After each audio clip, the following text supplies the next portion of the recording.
My name is Jeffrey, and first of all, I want to acknowledge everyone here. Thomas, thank you so much. When we had the libation and we were listing the names, even when I was writing my story, I was amazed at how many relatives I'd actually forgotten.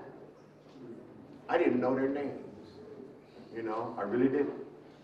And I had to stop and think about what kind of history I'm going to tell.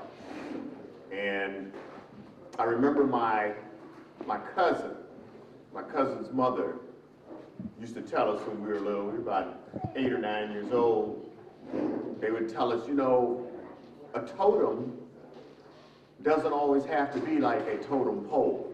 You know how they have the Native American totem pole that tells a story? A totem can be a list of stories about your history, if you remember, you know. And all cultures have a totem. And so that's how I view this project. And I want to thank you, Tom, for bringing that up. I think the first thing, based on also on we have to deal with racism. We have to look at it, we have to acknowledge it. If we don't, we're just ignorant to ourselves. My great-grandmother was the product of a rape. She looked almost white. And I remember her because she used to watch the baseball game with a magnifying glass. Remember those big old TVs? She used to sit about 4 inches from the TV with a magnifying glass. And she knew every player, but she had to have a magnifying glass to see it. Anyway, her story was she was the product of a rape. The owner of the plantation raped her mother.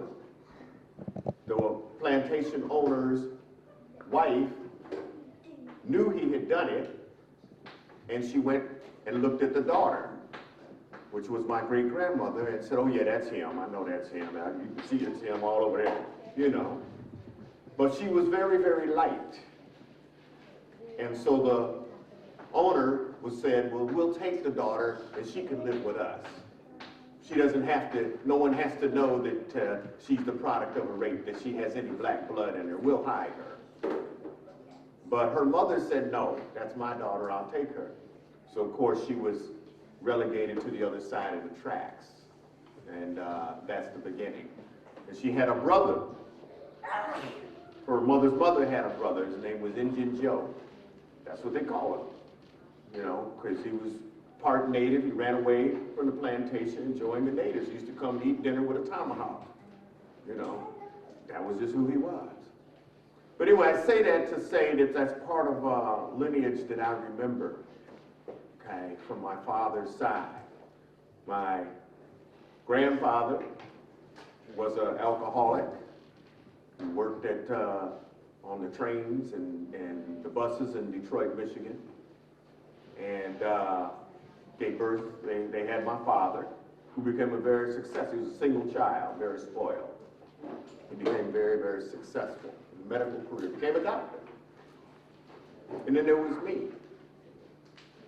And I came along. And I can remember distinctly my first drink. They were having a party, a card, you know, they used to have bridge parties, your parents would have all their friends over, and you know, your kids would be in the kitchen, you're supposed to be watching TV and behaving. But of course, you know, at 9 and 10 years old, I felt that I should be an adult, and so I should mix myself a drink of old granddad and Coke, just like the adults. So, you know what happened. An hour or two into the party, they got a call. Jeffrey's laying in the kitchen floor, he's thrown up, and he's creating havoc. So that was the beginning of my career, because of course I didn't learn then, I just thought I didn't do it right? So I continued on that was the introduction to my alcohol and drug abuse. But let's page forward. You know, I think we all have a similar story. I'm not gonna try to make mine exclusive, it's just mine. And one of the things that happened was my first encounter with the police in the Midwest was we were in a car. Everybody was in a car, And we had dope in the car. There was weed, there was all kinds of dope. The girls had dope. There was about 5 or 6 of us, and the police ran up. And they stopped us, and they said, we're going to search each and every one of you. Of course, everybody's sweating bullets and crying and carrying on. And they said, look, we don't care. We're just looking for guns. They found all this dope, gave it back to us, and let us go. You know, it was at that time I began to realize that just because they got a police uniforms on doesn't mean that they're playing by the rules. You know, the rules do change depending on who you're dealing with. At any rate, I think the most important thing for me, I had several other encounters. I never went to the penitentiary, but I spent several days in jail, went to the county. I got swept up in the zebra. Remember the zebra thing?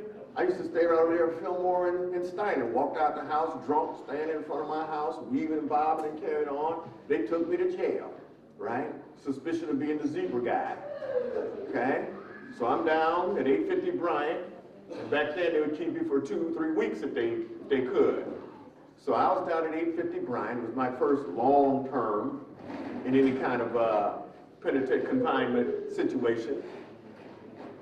And they gave us a Thanksgiving dinner of leftovers from the military. So everybody got sick, right?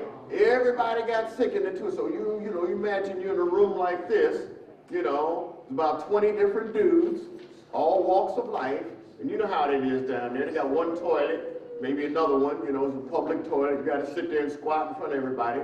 Well, you got 20 dudes fighting for the toilet because everybody's sick. You know. At any rate, I say that to say that this was my introduction to what I didn't want to do. This was the beginning of my life, but I didn't stop. I didn't stop. I continued on with my drug of choice, which was cocaine. And I think the most important thing was that it no longer became the drug. It became the excitement of the cops and robbers. You know, I like playing around at 2 o'clock in the morning and, oh, they're not going to get me this time. Yeah, you run to the project, you run over here, and then they pull the car. You know, all that shit you see on TV, I was imagining I'm some superhero and I'm really gonna win. And I say all that to say that it was a blessing that I'm alive. I'm happy I'm here.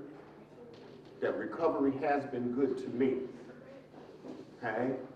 You know, we're blessed that we're here and still alive and have an opportunity to save ourselves and someone else. Tom's giving me the high sign, so I'm gonna have to get ready to get out of here, but I just wanted to share my story, my experience, and let you know that I'm very, very grateful to be here today. Thank you.